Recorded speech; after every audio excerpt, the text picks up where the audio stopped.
पवित्र यूकरिस्तीय बलिदान क्रिस्तीय जीवन का केंद्र है। इसलिए इस बलिदान को पूर्ण रूप से जानना, परखना और उसमें सुयोग्य रीति से पूर्ण रूप से भाग लेना हमारा जीवन का अहम हिस्सा है या आधार है, हम कह सकते हैं। इस महान रहस्य के एक एक अंश के बारे में हम आज से धर्म शिक्षा शुरू कर रहे हैं और मैं आप लोगों से चाहूंगा प्रारंभ करते समय ही कि आप एक डायरी इसके लिए अलग से रखिए। जैसे हमारा कैटेकिज्म क्लास होते हैं, धर्म शिक्षा के क्लासेस होते हैं, उसी प्रकार आप एक डायरी अपने लिए रखिए और जो भी बातें आज केवल नहीं, मैं समझता हूं जितने भी हम वीडियोस बनाए हैं सब में हमें सीखने के लिए जरूर कुछ ना कुछ मिलते हैं, उन सबको लिख कर रखिए। विशेष रूप से मैं चाहूंगा मिस्सा बलिदान के बारे में जो सीरीज हम इस वीडियो के द्वारा प्रारंभ किए हैं, ये आने वाले बहुत दिनों में चलता रहेगा, हम बीच बीच में बनाते रहेंगे, तो उन सबको भी आप लिखकर भी रखिए और उस पर मनन करिए।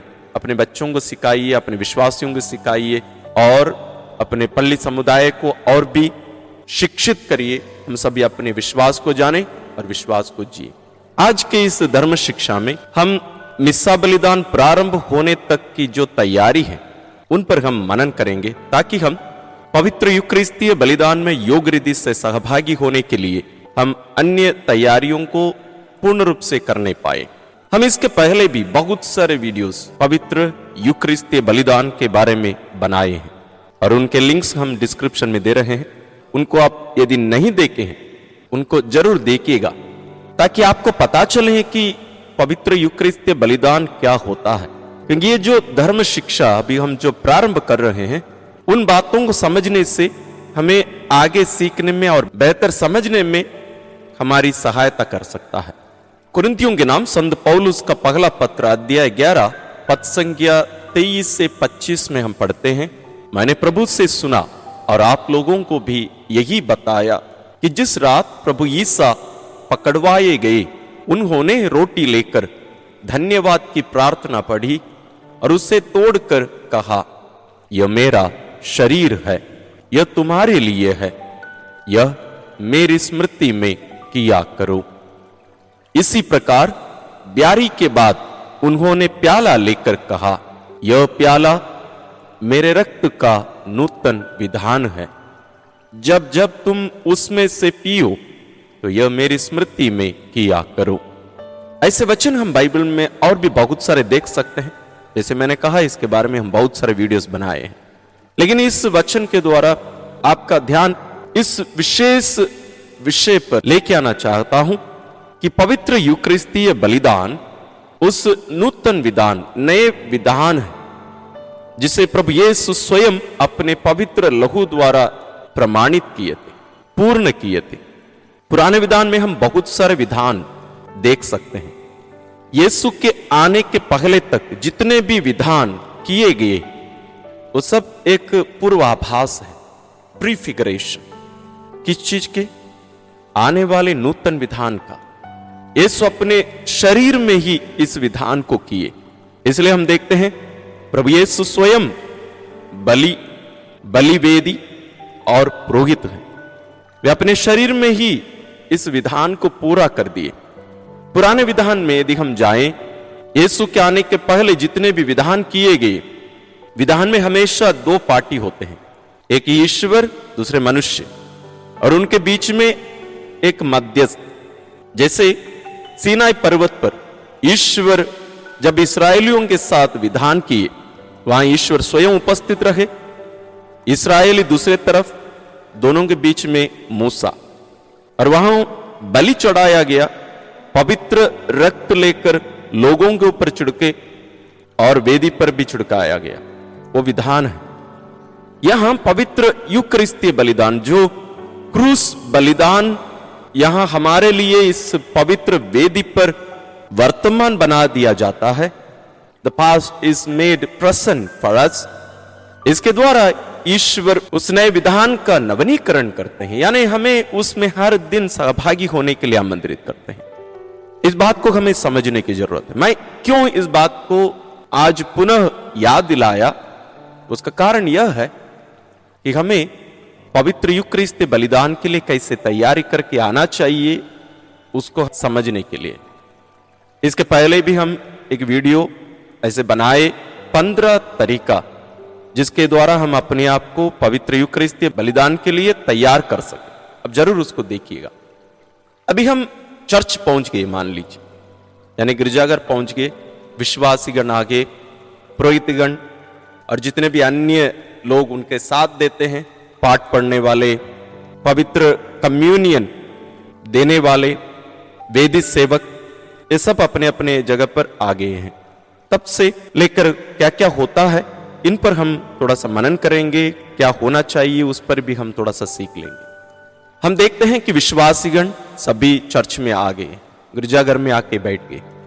वास्तव में मिस्सा बलिदान के पहले ही, प्रारंभ होने से पहले ही विश्वासीगण उपस्थित होना अनिवार्य है, जरूरी केवल नहीं, अनिवार्य है।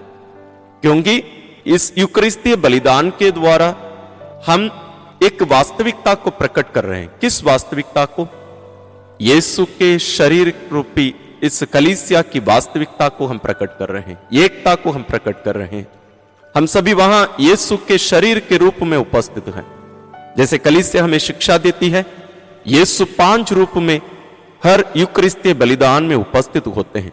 पहला विश्वासियों के द्वारा, दूसरा याजकों, विशेष रूप से मुख्य याजक के द्वारा, तीसरा बलिवेदी के द्वारा, चौथा यीशु वचन के द्वारा, पांचवा संपूर्ण रूप से, वास्तविक रूप से शरीर और रक्त, आत्मा और ईश्वरीयता के साथ प्रभु यीशु रोटी और दाखरस के रूप में उपस्थित होते हैं। इस रूप में हम देखते हैं कि 5 रूप में यीशु हर यूकरिस्तीय बलिदान में उपस्थित होते हैं। तो यहां हम जब विश्वासीगण गिरजाघर में एकत्रित होते हैं, इस सच्चाई को हम प्रकट करते हैं और उसको पोषित करते हैं, उसको और मजबूत करते हैं। हमारे बीच में जो भिन्नताएं हैं, भेदभाव हैं, उन सबको मिटाने का एक जगह होता है। इसलिए हमें ध्यान देना चाहिए कि कहीं हमारे चर्चेस में या गिरजाघर में विशेष लोगों के लिए विशेष स्थान, मतलब कोई गरीब अमीर, जाति के अनुसार, भाषा के अनुसार, कहीं कहीं चर्चों में ये गलती की जाती है, उन सबको हमें मिटाने की जरूरत है। यहां हम ईश्वर की संतान के रूप में एकत्रित हैं, एकता, बराबर सब। विश्वासियों के बीच में कोई भेदभाव की बात वहां प्रकट नहीं होनी चाहिए।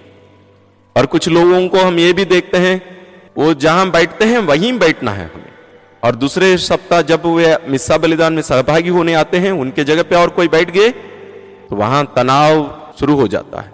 आप देख सकते हैं, मैंने इन बातों को देखा है, लेकिन ऐसा होना नहीं चाहिए। तो इसके लिए स्थानीय कलीसिया के सदस्य लोग इस बात पर जोर देना चाहिए कि लोगों का जगह बदलते रहे, साथ में अलग अलग रीति से सहभागी होने के लिए भी एक जीवंत शरीर के रूप में प्रकट होने का और सहभागी होने के एक तरीका हमें ढूंढने की जरूरत है। और इसलिए हमें समय पर, यानी प्रवेश गीत गाने के पहले ही विश्वासियों को भी उपस्थित होना अनिवार्य है। इस बात को समझने के लिए कुरिन्थियों के नाम संत पौलुस का पहला पत्र, अध्याय 12, पद संख्या 12 से लेकर 27 आप पढ़ लीजिए। आप इस बात को समझेंगे कि क्यों आपको हर यूकरिस्तीय बलिदान में, विशेष रूप से रविवार और हुक्म पर्व के दिनों में उपस्थित होना अनिवार्य है। इस बात को आप उस पाठ से आप समझेंगे।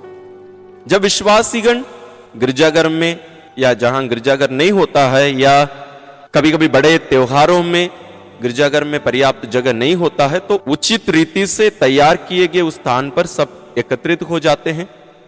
तब पुरोहित, पाठ पढ़ने वाले और अन्य जितने भी उस दिन के यूकरिस्तीय बलिदान में सहयोग प्रदान करने वाले सब वहां उपस्थित हो जाते हैं पुरोहित के साथ।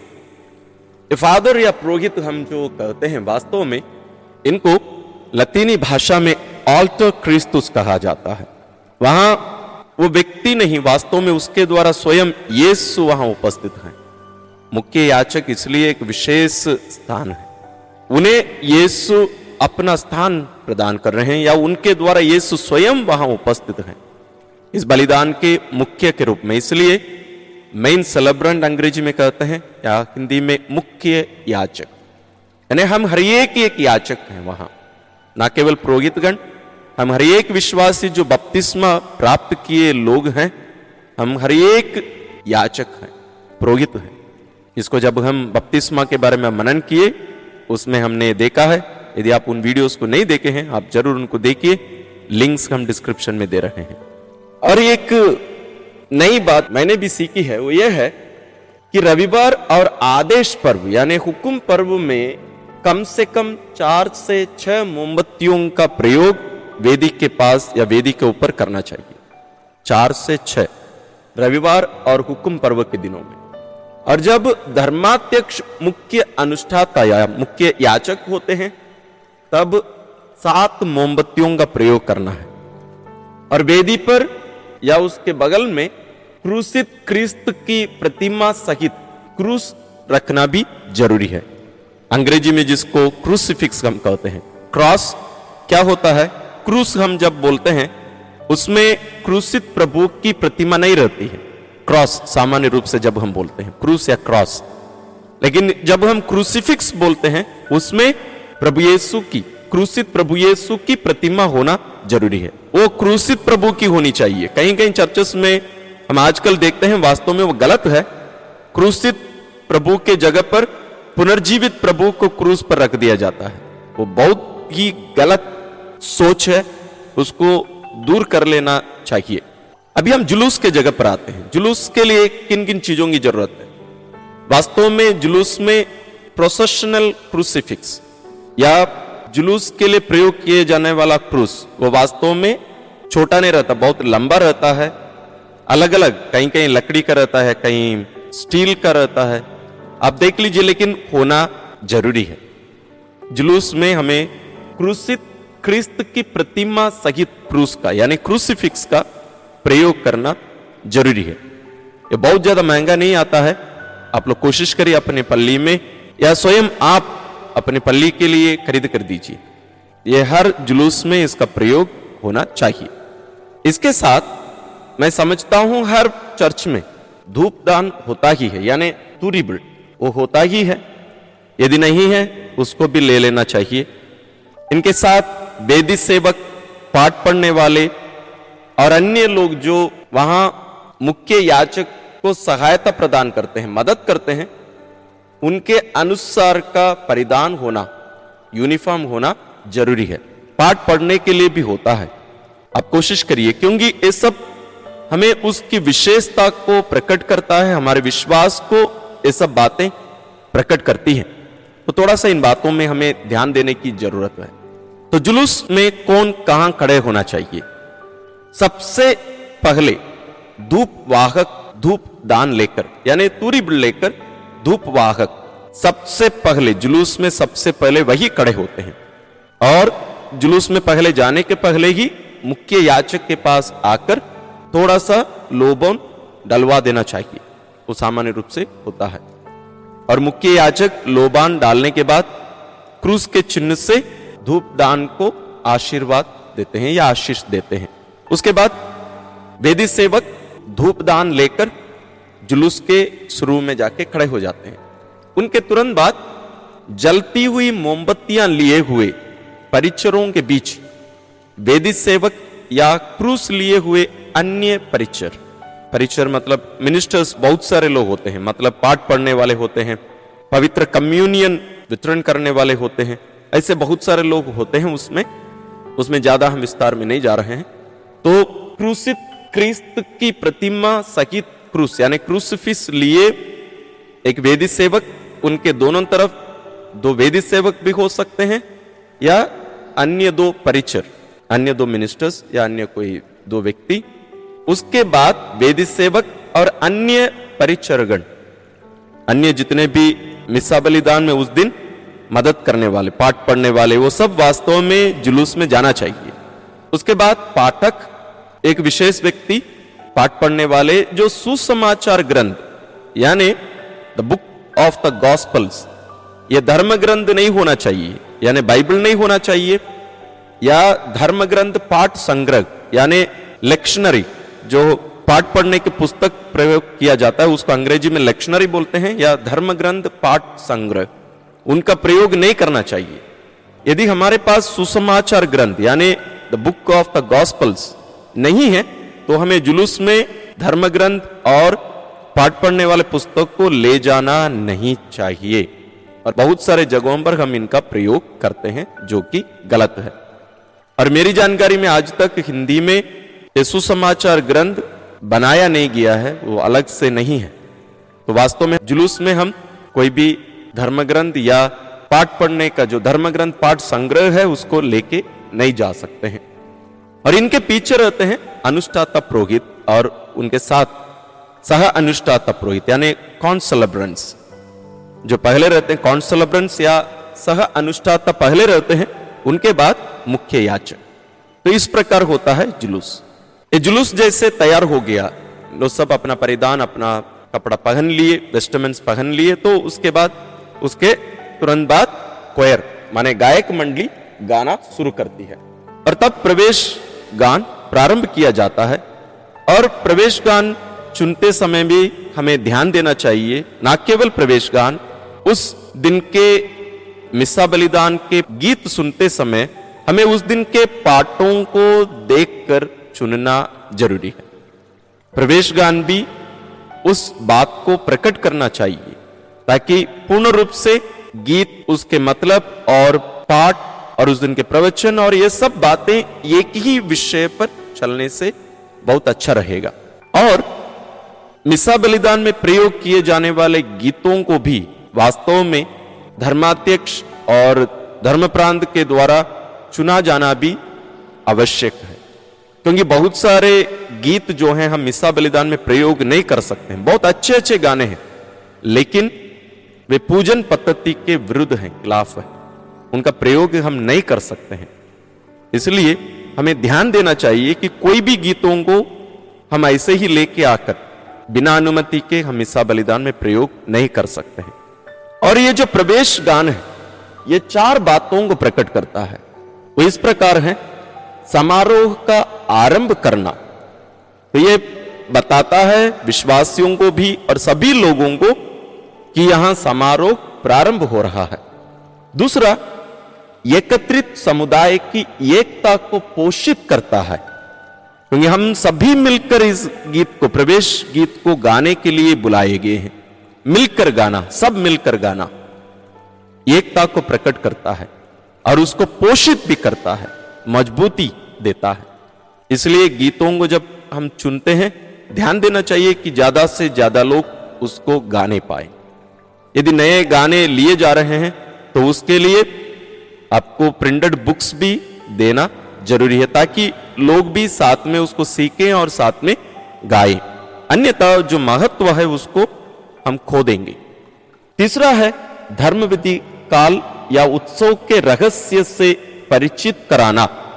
जैसे मैंने कहा, ये जो गीत है उस विशेष काल को और उस दिन के मतलब को प्रकट करना चाहिए। तो गाना चुनते समय हमें इस बात को ध्यान में रखने की जरूरत है। और चौथा है पुरोहित एवं परिचरों के जुलूस का साथ देना। तो यहां उन लोग केवल नहीं, हम भी जो विश्वासीगण वहां एकत्रित हैं, हम भी उस जुलूस में सहभागी हो रहे हैं। कैसे? उस गीत के द्वारा, प्रवेश गीत के द्वारा। तो गीत एक साथ गाना भी जरूरी है। इसलिए संत अगस्तीन ने कहा है, जब हम एक बार गाते हैं हम 2 बार प्रार्थना करते हैं। माने एक बार गाना 2 बार प्रार्थना करने के बराबर है, संत अगस्तीन के समान। लेकिन उसका एक कंडीशन है, हम कैसे उस गीत को अपनाकर, उन शब्दों को अपनाकर सही ढंग से भावना के साथ हम गाते हैं। हमारे दिल की गहराई से उस भावना को प्रकट करके हमें गाने की जरूरत है।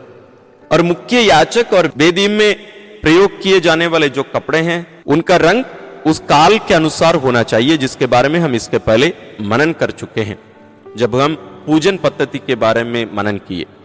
और जुलूस वेदी के पास पहुंचकर एक प्रकार से, जैसे बहुत सारे लोग होते हैं तो दाएं बाएं चलते हैं जैसे हम चर्चस में देखे हैं, और मुख्य याचक बीच में आकर खड़े होने के बाद सब सिर झुकाकर अपने अपने निर्धारित स्थान ग्रहण करते हैं। तो वास्तव में गिरजाघर में वेदी गर्भ के पास ही, यानी सैंक्चुअरी में ही इन सबों के लिए निर्धारित जगह होना चाहिए, लेकिन हमारे बहुत सारे छोटे छोटे चर्चेस में ऐसे जगह नहीं होता है, तो हमें वेदी के पास में ही कहीं उनके लिए जगह देने की जरूरत है। इतना होने के बाद हम देखते हैं मुख्य याजक अपने सह याजकों के साथ यानी कॉन सेलिब्रेंट्स के साथ जाकर वेदी का आदर करते हैं। विशेष रूप से मुख्य याजक इसका चुंबन करते हैं, लेकिन बहुत सारे जगहों पर सभी पुरोहित जाकर चुंबन करते हैं, लेकिन वास्तव में ये मुख्य याजक जो वहां उस यूक्रिस्तीय बलिदान का मुख्य है, उन्हें एक प्रकार से वो अधिकार दिया गया है ताकि वो इस सच्चाई को प्रकट करें कि इस क्रिस्त याग में, इस मिस्सा बलिदान में वो मुख्य है, यानी उनके द्वारा यीशु वहां पूर्ण रूप से उपस्थित होकर यह बलिदान अर्पित कर रहे हैं। तो ये रहा मिस्सा बलिदान प्रारंभ होने तक की जो तैयारियां हमें ध्यान देने की जरूरत है, और किस रूप में हमें जुलूस में आने की जरूरत है, और कैसे हमें गीतों को चुनने की जरूरत है।